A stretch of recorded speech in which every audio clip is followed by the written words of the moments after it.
Unity, keeping spirit strong like the elders of long ago. I know we can't go it alone. Don't forget what we own. If we throw away the crown, that which keeps us aligned with the divine source, we're thrown off course by those claiming to be angels unaware, tearing the shirts off their backs while they steady riding yours like a boo hag, sucking up your life force. Know you have a recourse. Ashe, ashe. Discernment keeps us compelled to light. Keep your temple pure to set your spirit aright. Is your spirit denied? Is your path betrayed? Avoiding the void with the pharmaceutical arcade, victimizing self, victimizing others, loosening the ties, set down. Hello, my name is Goddess Janice, and we're doing another installation of Women in Reggae. And tonight I have the very talented, very beautiful Chelsea Joseph. How you doing today, Chelsea? Good, and thank you. And You're thank you welcome. for the invitation. You're welcome.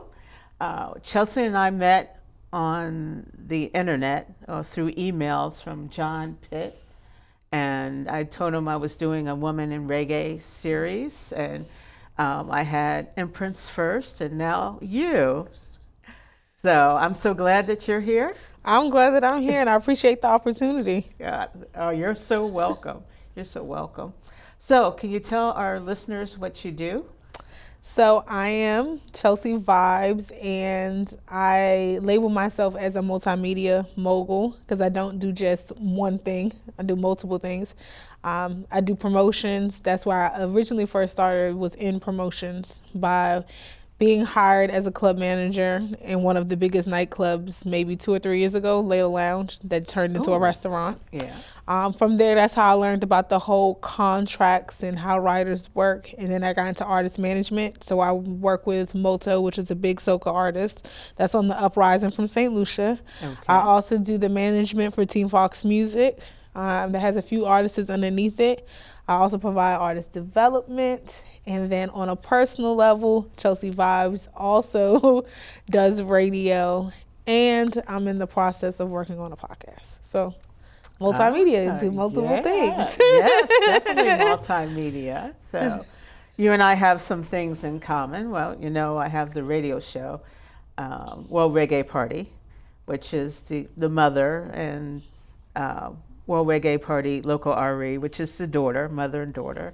And I've been on the radio for 8 years now, and every year it's getting bigger and bigger. And like I said, you're the 6th person and woman in reggae.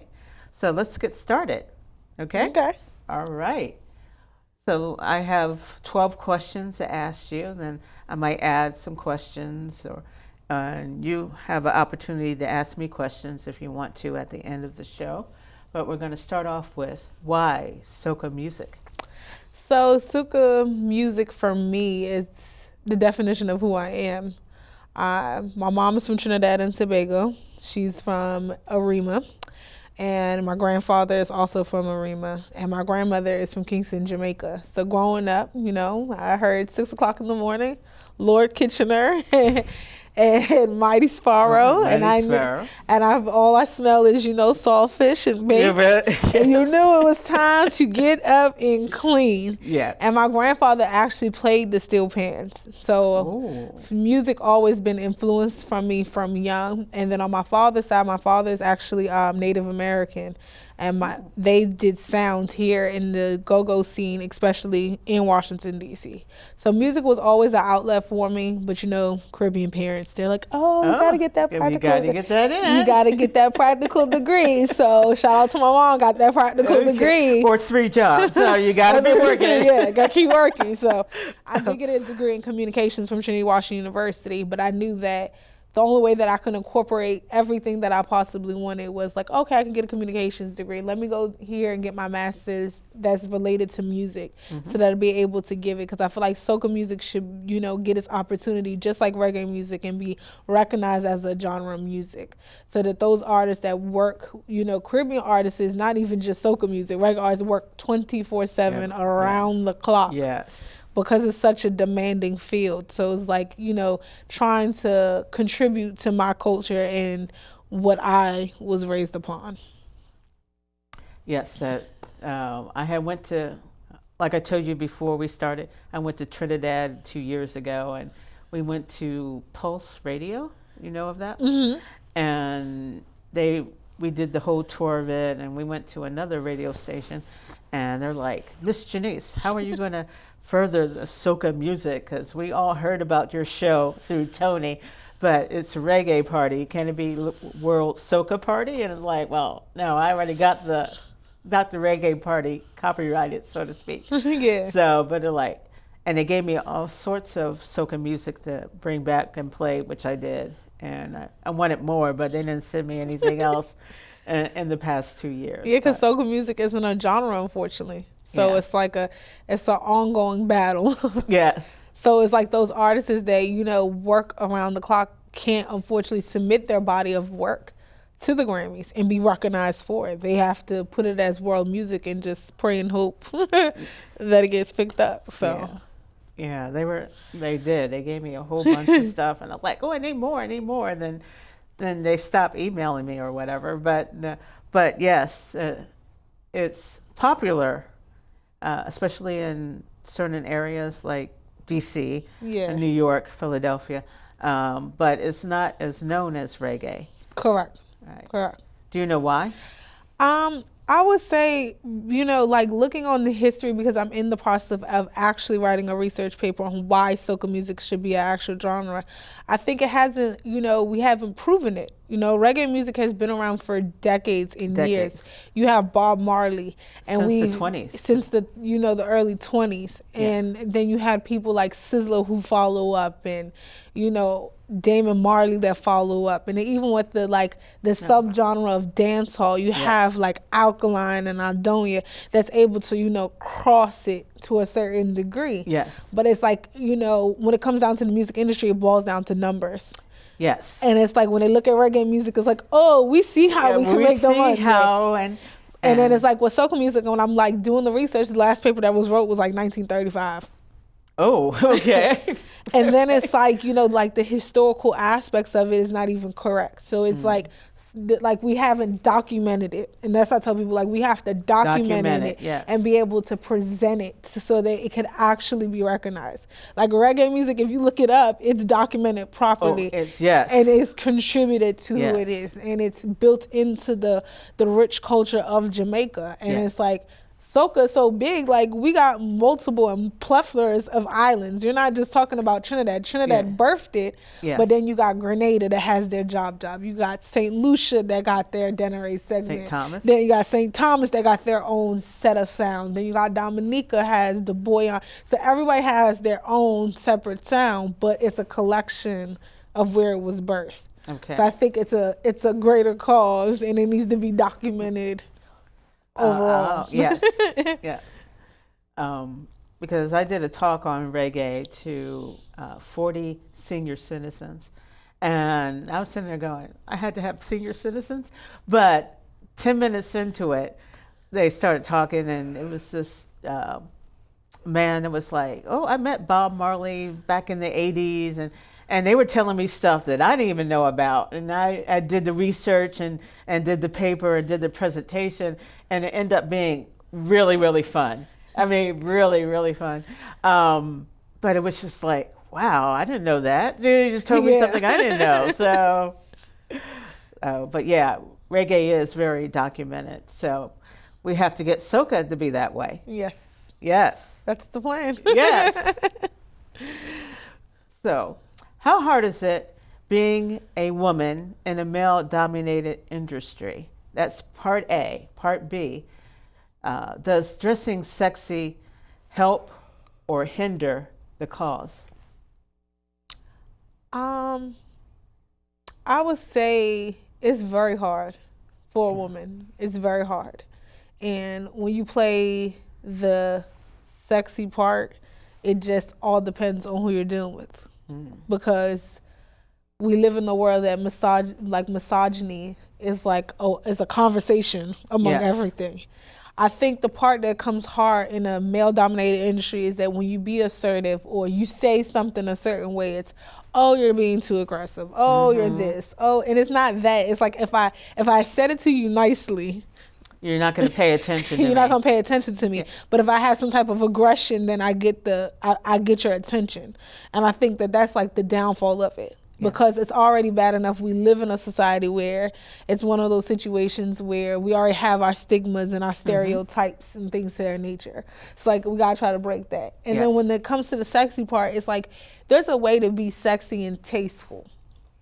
Yeah, Like we both have that. Yeah, So so it's like, and then it's sometimes like I see on like, you know, Instagram, especially like certain artists, I'm baffled because it's like, this is the reason why it's so harder for any other woman to do it. So I make sure that like, if, especially with myself, like being in this industry, being around men, I make sure that I pick and choose certain outfits that I wear, where I feel like, okay, you know, this is sexy enough, but, you know, I'll probably take an extra jacket or something just because I know that God has blessed me more than, you know, most. Yes. And I just think that that's what it is. And it's like in this industry, it's always going to be a male-dominated industry. It's just us trying to, you know, trying to figure out our own lane. And how do you make your own lane? And making sure that you keep your head on straight and understand, like, this is the end goal, because when you look back, you got 5 more ducklings trying to come in. So. Trying to come in. Yes. Or 6 ducklings. And one of them is going to say, hey, I like this chair. I want to sit in this chair. And I'm like, move over. Correct. This is my chair, not your chair. Correct. So, but the whole thing about sexy artists, and I have my share, you know, sitting here or sitting across from me. But I always tell younger women, because, you know, I'm over 45, I always tell younger women, it's good to be sexy, but, you know, have some restraint. You know, have them think about, you know, don't display everything. And, you know, it's a lot of women in dance hall especially, that they decide that they want to, you know, stretch the boundaries of that bra that they have on, or those panties that they have on, or just come in and flash, and it's like you're bringing us down, you know. You're not bringing us up, you're bringing us down. And I think it also just depends on the timing, because like in soca music, if you want to go to carnival, like it don't matter the shape, size, color, you could be blue, green, purple, whatever, and, you know, you can still look good in your costume. Yeah. And I feel like it's just a time and a place for everything. It's like picking and choosing what you're gonna wear, what you're not gonna wear, things like that. Like, it's just like, because especially in this industry, it's like when I put on a costume, like I make sure that I still, you know, everything fits in the right way. You know, just because I know for a fact that they don't just see me as Chelsea Vibes. They see me as, oh, I'm this person, but I'm attached to all these other things that's over here. So yes. What is your area of expertise in the Caribbean and West Indies media? I think my level of expertise coming is artist development, like being able for up and coming artists, the do's, the don'ts, where you could go wrong, and being that level-headed person in the sense of like saying, yeah, like that's not a good thing, and making sure people understand what good business is and bad business is, and not always, you know, necessarily taking that deal because it may be necessarily good. I think the second thing is when it comes to promotion, knowing the time frame and knowing the timing, and being able to have those discussions to say like, this is the right timing, and you know, how should we, you know, approach this situation. I will also say damage control, because sometimes like I had a situation this week, like artists say certain things and then you're just trying to figure out like, oh, let me clean this up real quick. And just being accessible, I think. But I think that also just having myself in multiple pots and like having that experience helps me in the long run, because when it comes down to like a team project or putting something together, I'm able to say, hey, like, no, this doesn't work, this works, this is better, whatever the case may be, so that we can get the greater project in the done end. and over with and submitted or what have you. Yep. Yeah. It's good to have many hats. So. Yes, it is. Many hats. What are some of the things that you do professionally that people wouldn't know anything about? So by day, I work in the school system. I do administrative work. It's a blessing. Substitute. It's a blessing. You know, you just being able to see, you know, young kids and being able to talk to them and being that extra outlet for them. So I think a lot of people don't know that I work in the school system. But I think it is a blessing. And then I also do DJing for the school systems too. So a lot of people, I don't advertise. You would never see it on my social media because I don't want to be labeled as just that one thing. Well, like I don't want to be put in that one box. No, I don't want to be put in a box. So, But like professionally, that's what some people won't know. And I feel like working in the school system is like my give back to the community, and knowing that I'm helping somebody's son or daughter to, you know, get to that point for their dreams, and, you know, being able to see the light. Because I was afforded that opportunity. Mm-hmm. And if I didn't have that village, I wouldn't be who I am today. Yes.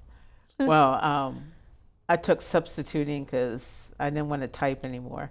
I didn't want to type, didn't want to file. And I was thinking, oh, you know, there's 6 people in my family. I should be able to relate to kids. And it was a challenge. So yeah, this they're not your kids. Yes. So and you can't really discipline them. You know, you can send them to the office, but, you know, some kids are like, oh, I go there a couple times a week. Yeah. It's like, oh, it's nothing to me. I was like, oh, okay. And it's funny you say that because, like, sometimes I tell teachers all the time, like, there's one teacher from last year, like, I was like, you know, take it from their perspective. Like, see, especially in Washington, D.C., like, when I've worked in Southeast, like, that child goes home and sees maybe 2 or 3 dead bodies or sees somebody getting shot. You go home to your house, you see nothing. And you watch TV. You watch TV and yeah. you got a warm meal. So sometimes it's like, why is this child being difficult? Why is this child being defiant? Like, we know why, but, like, let's dig deeper to figure out what the real issue is. Yes. So I feel like that's the take home for me. It's like, at least I know, like, this child knows that, hey, I have this person because I know that that's what I needed growing up. Yes. So I'm glad to be able to be afforded that opportunity to give it to somebody else. Yeah, I agree with you there.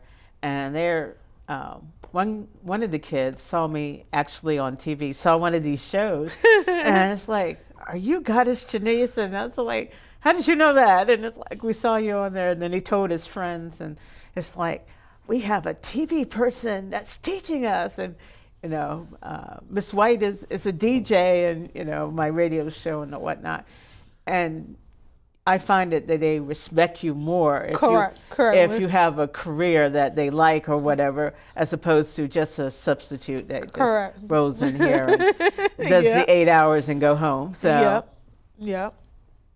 So, but yeah, you got to get those kiddies when they're this. Yes. This. Then they're taller than you. Then you're just like, okay. Yeah. But they remember though. They have very good memories. Yes, they do. They don't forget nothing. So when you're good to them, you're their friend. When you're bad to them, that's another story. So correct. So, how hard is it to maintain a real relationship when you're doing this type of work and all the attention that goes with it? Wow. So that's an A and B too. So yeah. I'll say on a friendship level, meaning as like my girlfriends, it's a lot, you know, because they have to understand and they gotta want to support you. I'm blessed enough to say that, like, my closest, you know, because I have a very small, you know, network of friends, I will say support me and show me unconditional love to what I want to actually do, and understands that sometimes I may be out and I may have to answer that phone because something happens, and understanding that and supporting me and will come with me. Shout out to my friend Lauren who came to support me. On a boyfriend level, yes, I am single. It's hard because I had this conversation with somebody recently this week. It's just like, it takes an adult, like, understanding, like, yeah, this is Chelsea vibes, but when I go home, I'm Chelsea Joseph. Like, I leave that there, like, and what you see on social media, I keep things private for a reason, because I want to be able to keep my own bubble safe, and I want the people around me to be safe and don't feel like because I'm in the spotlight that you have to be Be there. in the spotlight with me. Yeah. And I tell a lot of people it takes a lot of internal, like it's a lot of internal, like, you know, being humble and understanding like that God gave you a gift and I'm gonna, you know, I'm blessed with it, and try to, you know, provide somebody else with the opportunity and just try to keep my bubble safe. Like, that's why nobody knows nothing about, like, if you go on my social media, you be like, I don't know nothing about you, because I got to keep my bubble safe. And then, like, whenever I end up in a serious or committed relationship, hopefully that person, well, they ain't hopefully, they ain't got a choice. Yeah, I mean, this is my chosen career path. This is what God has said that I wanted to do, and I would probably never work a 9-to-5 job after I get my master's. Yeah, And it's just gotta be you gotta be an adult about it, because at the end of the day, every person that you're gonna come in contact with does not mean that they like you. Every person you come in contact doesn't mean that they want to be with you. Like, it's just one of those Not everybody's things. your friend either. And everybody's not my friend, and it's just like, it's business. At the end of the day, like, I chose that this is what I want to do, and I know that I have a greater purpose. So whoever's here for the show is going to be here. But I will say that it's hard. Like, if anybody ever asks me, like, that's the hardest thing. Like, you're going to have to make sacrifices. Some people are here for a season. Some people are here for a lifetime. Yeah, that is so true. Luckily, my circle is nice and tight, so I'm grateful.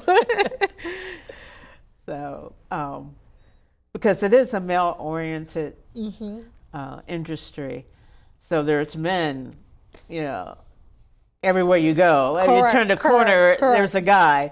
And, you know, we have good-looking men doing it, you know. Yeah, and it's funny because, like, when I'm, like, with my Team Fox family, like, I'm the only girl out the group, like, with my artist, the videographer, the DJ. But, you know, I love them. They get on my nerves, but I love them unconditionally. Like, love them unconditionally because they're very protective. Like, very protective. And then some people take that as something totally like you're sleeping with them. And like, no, that's not the case. Not that type They're of party. just, you know, very protective. And, you know, I always make sure, like, if I go into a situation, like, this is what comes with it, and these are the people that are in my life, and it's like, we're a package. Like, we're you know how you go to the grocery store and you get the beef and the potatoes. Yes, you got to put it together. You got to put it together. This is what I am. Throw us all in the crock pot. We'll be all good to go. So let me talk about your education. So turn back to, you got your bachelor's in Trinity Washington University. Yep. Is that here in the States or is it in Trinidad? Here in the States. So I went to Trinity Washington University, which is an all-women's college for undergrad. It's co-ed for your master's program. So I got my communications degree there. Okay. I loved the experience. It's a Catholic university, so it has its traditions. And I like the fact of having that woman, you know, that womanhood. Oh, I have number 6 and number 7, but we got that. I like that part about it. Some of my closest friends are my Trinity sisters. They're like your biggest support system. And, you know, you got people like Nancy Pelosi that represents the school. Like, it can't get no better. Like, and that's the great thing. I think I love the fact that, you know, we have people who taught the classes that are able to actually say, hey, I did X, Y, Z. And then at American University, where I furthered my education, I'm getting a master's in audio technology. So that's my next question. So, so like, that is like a very specialized degree, of course. So it's like I'm taking a plethora of different classes. Like, right now I'm in documentary sounds, learning how does sound work for documentaries and film. I took a film scoring class, studio techniques, critical listening, digital audio analysis, like how signal flows. I have an amazing advisor. Shout out to Matt Twyford. He's an amazing Shout out.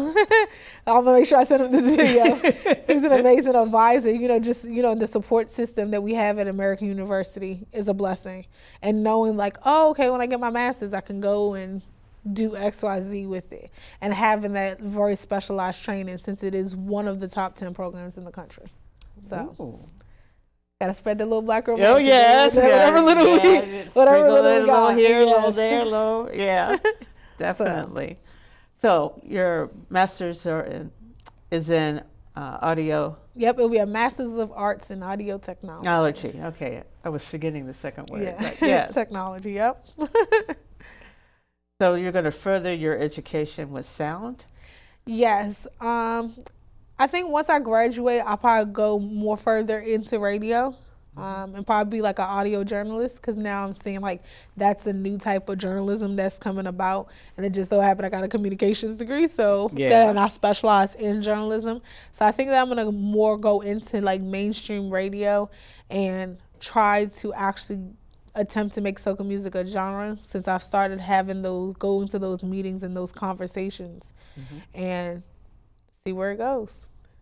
And hopefully eventually like fall into live sound and mixing, hopefully. At the grand scheme of things. Okay. Well, there's a group that's in DC that I met through one of my students. It's the DC Listening Lounge, and it's all about different sounds and how to manipulate sound, and they usually have their meetings in people's houses, and they usually bring some kind of sound that they're working on or want to work on. Oh, that's interesting. Yeah, so I got to send you the link to that. Yes, you do. Yes, you do. Because I go there and I'm the only black person there, but they're like... yeah, like, I mean, and that's the thing, like, you know, even in that, like, sound is like one of those situations, like, it's not many of us. Like, no. They always want to see African Americans as the performer, not the person that's behind the scene. That's the difference. So it's like, what I've learned is that I guess my destiny is to be in those rooms and in those spaces that is less of our faces. Yes. To try to create a pathway. Yes. For the next, I agree with you. For the next person. I agree with you there, because when I started out with the radio show, and that's very successful. But when they're like, well, let's do TV, and I'm like, well, do I want to be in front of the camera? As you see, that's what I chose. Or do I want to be behind the camera? But I was doing audio for 3 different shows, because there's hardly any black people, black women or man, in audio. There's very few of us. So I'm like, hey, let me pick the audio. There's camera women and men that are black, but there's very few in audio. So when I'm not in front of the camera or in front of the microphone, I want to be in the back. Yeah, that's me too. Yeah. So, yeah. Yes, I agree. I agree with that one. Yeah. So I have a woman's question for you. Are we women getting better with sticking together, or are we still having that apart thing? And tell me your most positive experience with working with women. I think we're in the middle. I truthfully would say we're in the middle.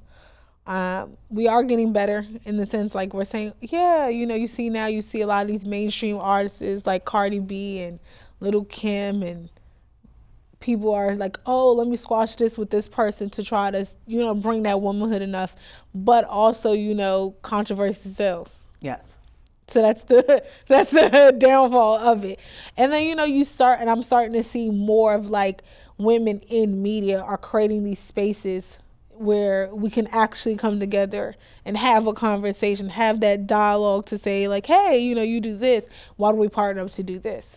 So I think it's just one of those situations, like the people that who are famous and who are mainstream, they have to set the tone for it to continue.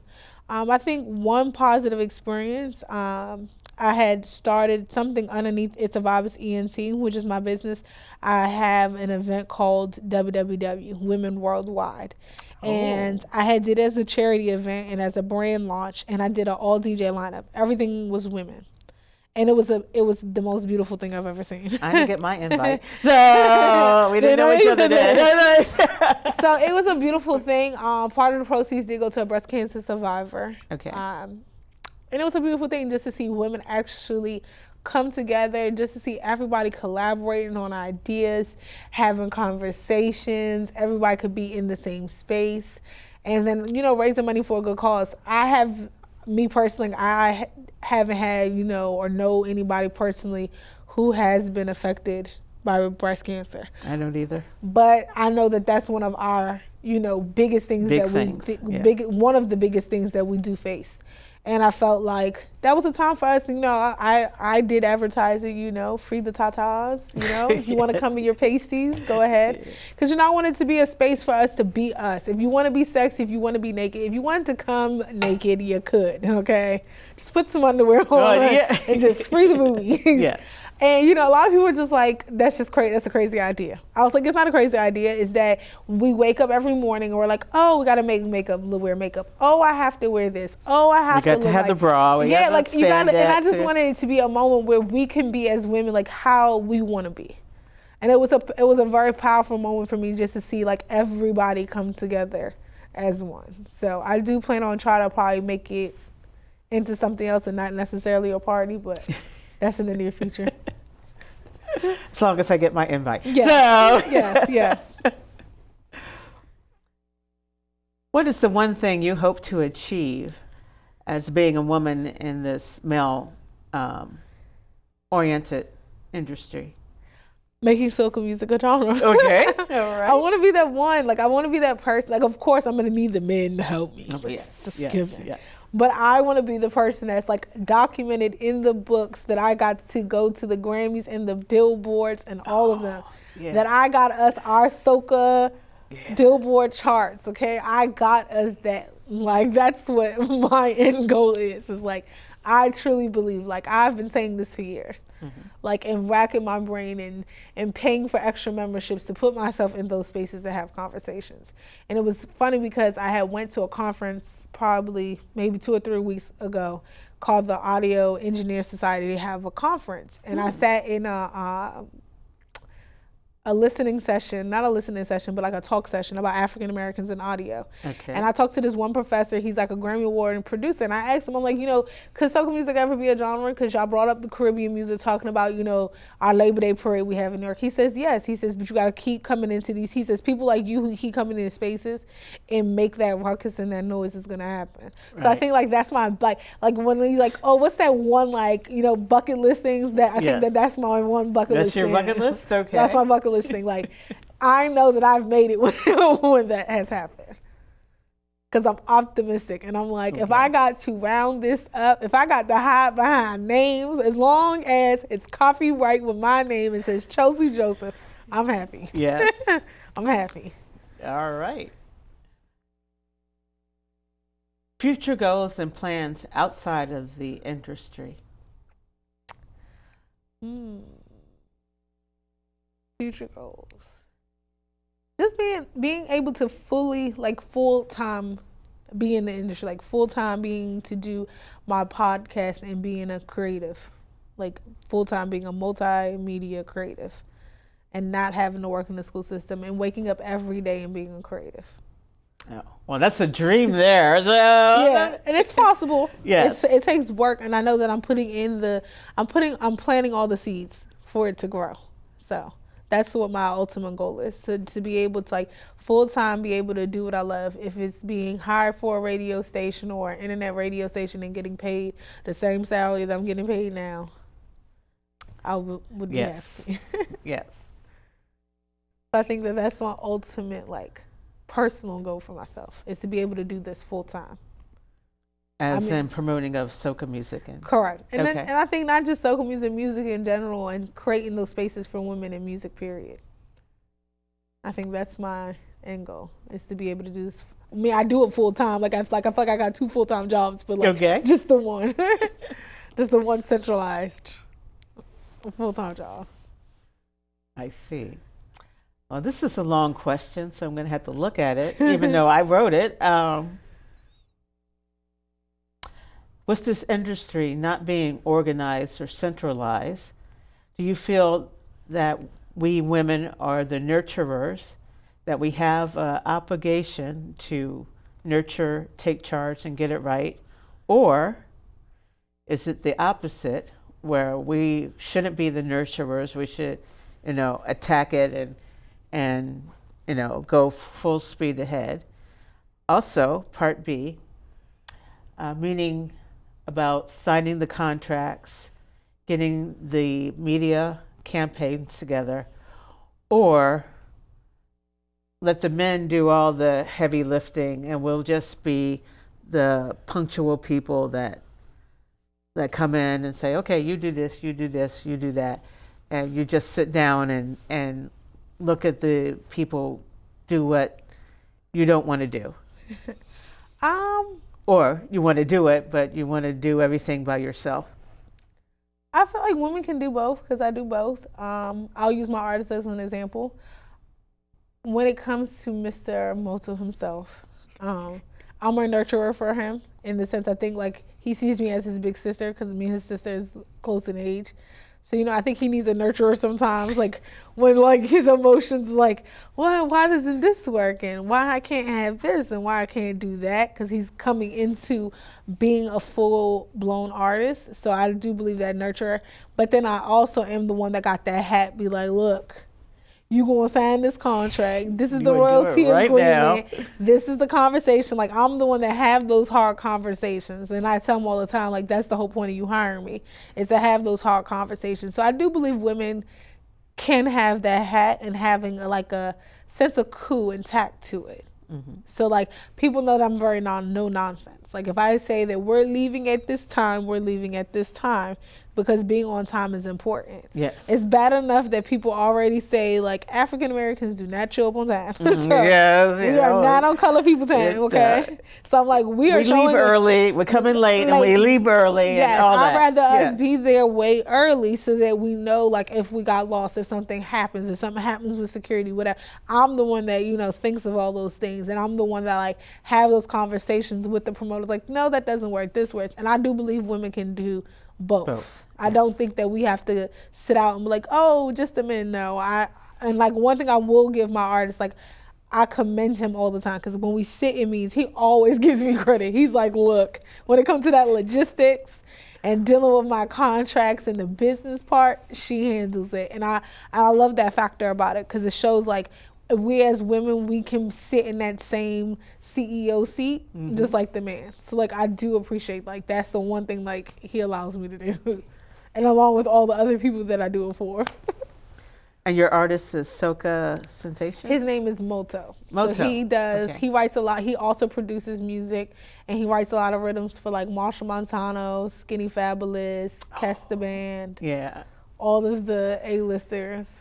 So it's a blessing, because, he's 25 and, he's from St. Lucia. So it's a good thing that he's able to have, both. And then he did recently in Miami Carnival, he won international Soca Award for his rhythm, Olting Rhythm. Oh, okay. So that was a good thing. That's a very good thing. Yes. Yes.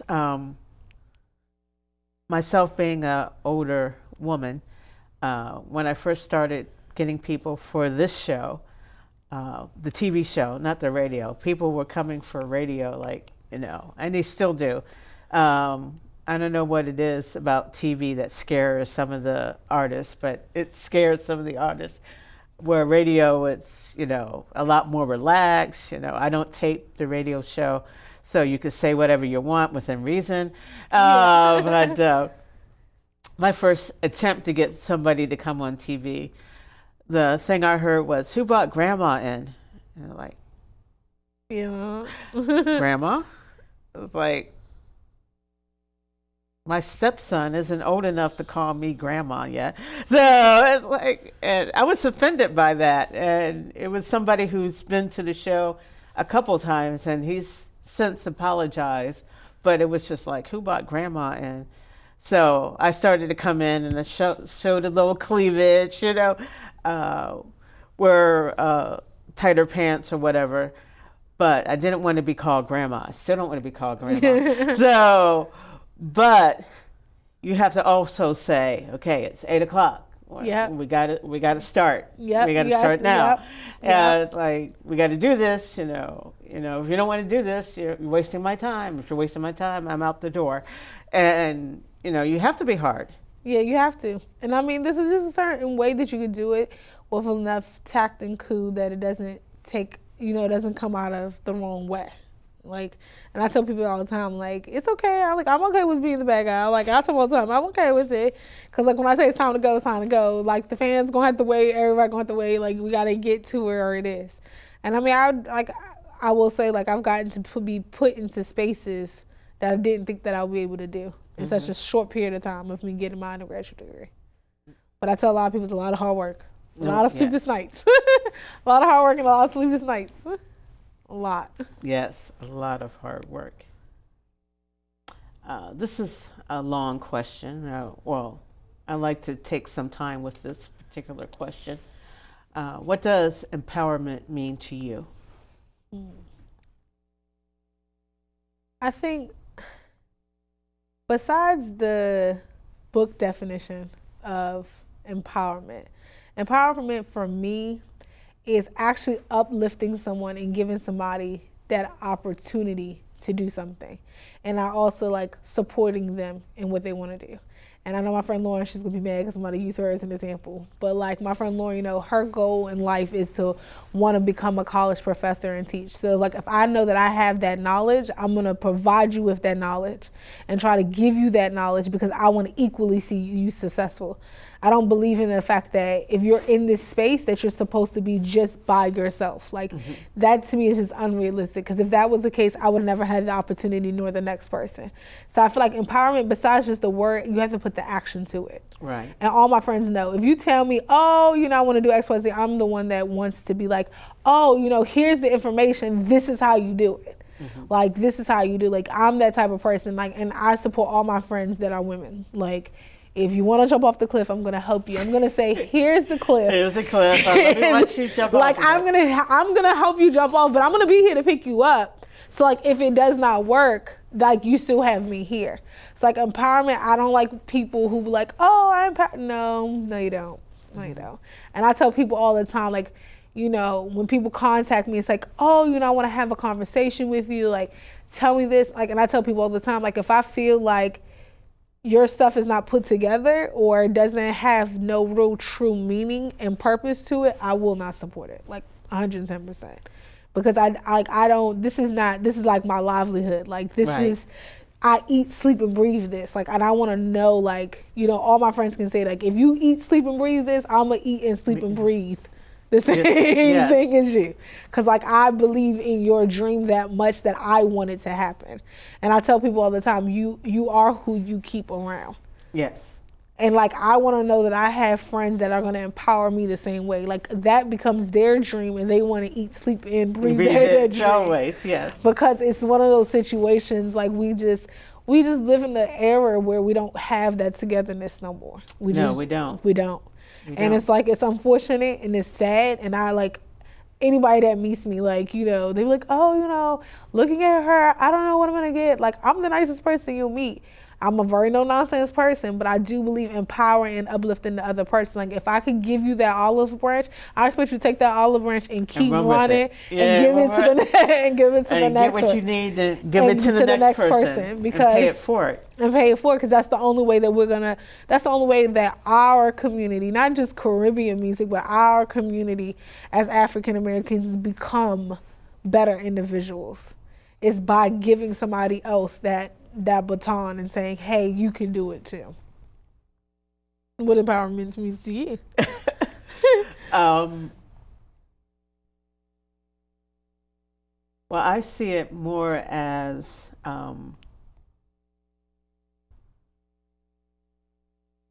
for women, as more of not so much a what they call a badass, but to get the little mousy women, and there's plenty of them. Yes.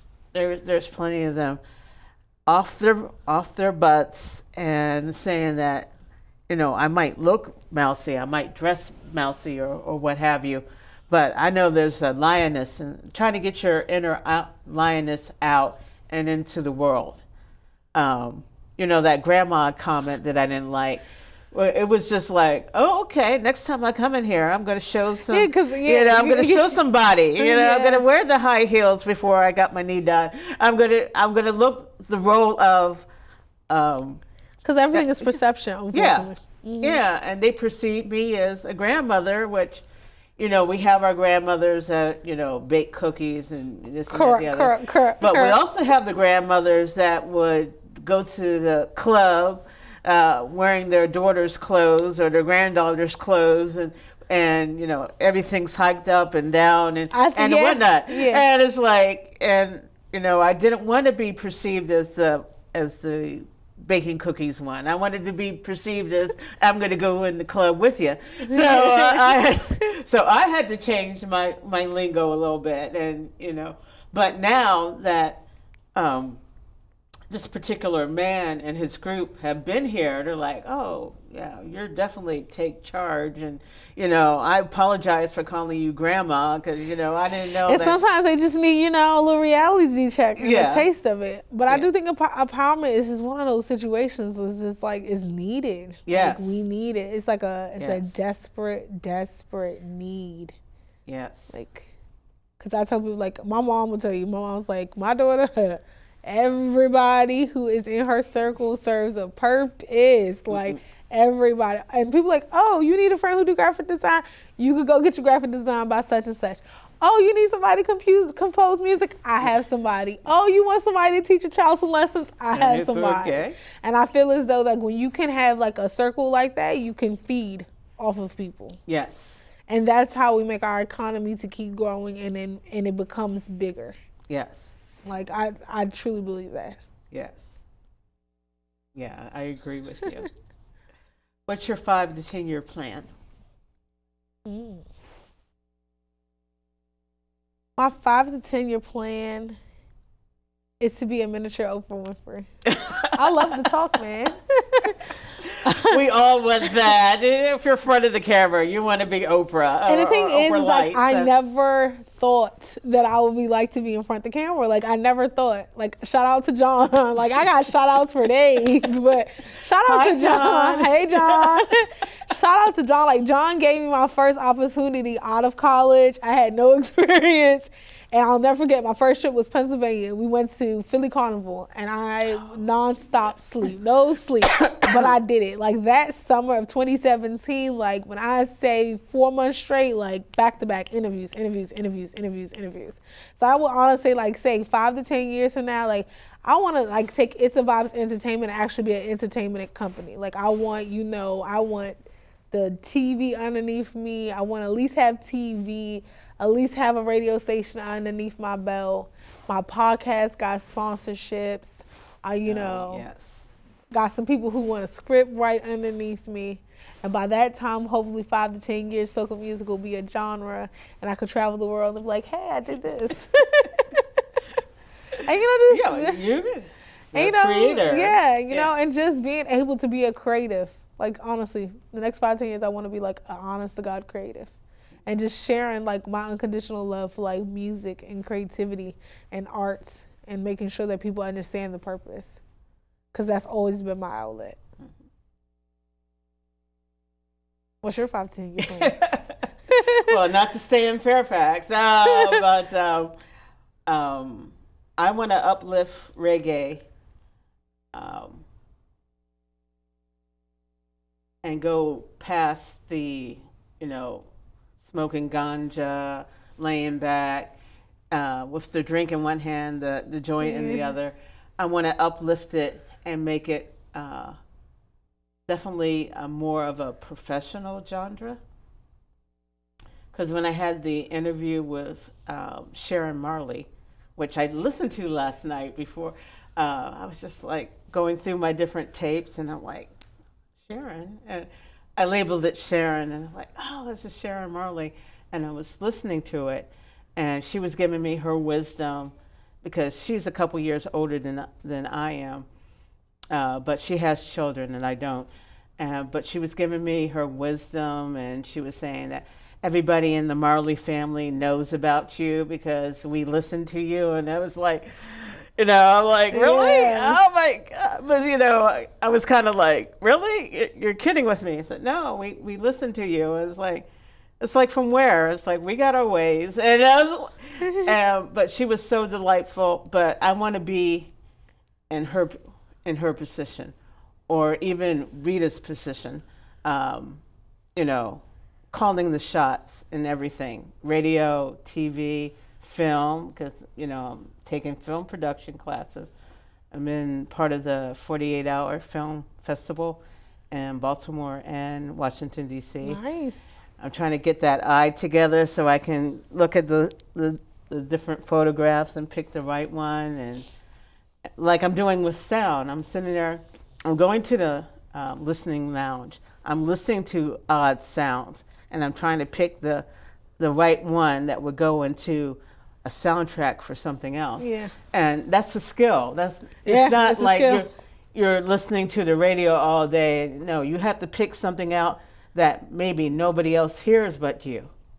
Or very few people hear, and to showcase that. So I wanna be in that level. So Okay. well, okay. Yeah, because it's a blessing. Like I will say, like I'm truly blessed. Like I am beyond blessed. Like you couldn't. The stuff I've been through. Just like in my short period of time, you know, some of the things that I went through, I just be like, you couldn't tell me that I was here. Yeah. And like I'm beyond grateful. And my friends be like, I was like, if God forbid something was to happen to me, I'm like, you know something, I've got to accomplish this much that I feel like I've made a difference in this world. And it's crazy because like when I went to Miami Carnival, like, hey, you're Chelsea Vibes. I'm like, yeah, you know who I follow you on Instagram. Oh, okay. So, you know, it's just like those humbling moments. You just be like, oh, okay. Cause like I said, the student was like, I saw you on TV. And okay. You know, I put on my substitute thing, and I was like, substitute. And I'm like, oh, you saw me on TV. Yeah. You're like, okay. Like, you want to take a picture? Here we go. Like. So it's just like, and it's funny because it's just like, I'm like, oh, okay, cool. Like, I guess like I got to get used to this. Yeah. My brother says you're becoming infamous, or not famous, infamous. So you go, you know, when you go down the street and somebody recognized you, either through your voice or your TV or whatever, correct, you know, you're getting into that famous category. Yes. Yeah, or a C-star, as somebody would say. So you're getting into that type of category. Anything to plug tonight? So my Viflex family, DJ Kilo, each and every Friday, he does Jungle Fridays at Golf Lounge in Silver Springs, Maryland. Jungle Fridays. Jungle Fridays. Okay. So you have your dance hall, your soca, Afro beats, the whole 9 yards from 10 p.m. to 3 a.m. at Golf Lounge each and every Friday. And of course, you can always look at my Instagram, Chelsea, CHELSEA_VYBZ for all the latest parties, because there's always something going on. It's always something going on. Always something going on. So I always just be posting on my Instagram. So. Cool. So Instagram, you're not on Facebook? Yes, I am on Facebook. I tell people if you go on my Facebook, you can follow my, it's a Vibes ENT, says ISSAVYBZ ENT . That's my page, because my Facebook is dedicated to my family. But if you add me, when I add Chelsea Joseph, you're going to just see that's my family. Okay. But it's a Vibes Entertainment. It's for all my entertainment stuff. And then, of course, social media is Chelsea_Vibes, just like Snapchat. Okay. And then you I might have to website. Write that down so we can put that at the end of the show. And I also have a website too. So, and that's just www.itsavibesent.com. And you can get all the latest stuff on there. Okay. Anything else that you want to add, or anything you want to ask me, or add and ask me, or? I will honestly say thank you for creating this platform for women. I mean, not just women, but thank you for, showcasing women in this industry, because it's well needed, and I appreciate it. And I also appreciate the fact that you are giving the Caribbean diaspora another look at from a different lens and a different perspective. And I wish you nothing but love and success. Thank you. You're welcome. I love that. I wish you nothing but love and success too. Thank you. Because we women have to stay together. Yes, we do. Yes. Very true. Honest to God truth. So, you said you started in radio, right? Yes. Okay, what was your show name? It's a Vibes. It's some Vibes. Okay. It's a Vibes, and I'm turning it over to a podcast now. And it will be posted on my website and SoundCloud, and I'm going to go through the whole process with Spotify and Apple Music. I just got into Spotify, and I do YouTube and Mixcloud. Mixcloud? Yeah, Mixcloud. Yes, Yeah. yes. So I'm trying to expand with that as well. But I see that it's almost time for us to go. So any parting things? Hi, Lauren. So, And shout out to my friend Lauren. Thank you for coming to support shout me. out to Lauren. I believe that women is vibes, and we can do anything if we put our mind to it. And I hope that I'm an inspiration to someone who is watching that wants to become a creative, and just know that you may have many sleepless nights, but it will pay off in the end. And this is Chelsea Vibes. Yes, sleepless nights, migraines, all that sort of stuff. So trust me, you'll have plenty of that. Yes. You try to create something that comes with the territory. Yes, it does. Yes, it does. Yes. So this has been World Reggae Party Local RE. My special guest is Chelsea Joseph, and I had a wonderful time talking to you. Thank you. She's the sixth woman of my Women in Reggae. Well, my first woman in soca. Yep. See, the first was something. Woman in soca. Yes, first was something. That's all that. We just need that one to give that pathway. Yes. So, and I want to shout out to John Pitt for bringing us together. Yes. And we'll have another show coming up in the next couple of weeks or so. So stay tuned to that. And thank you very much for being part of World Reggae Party Local RE. Thank you.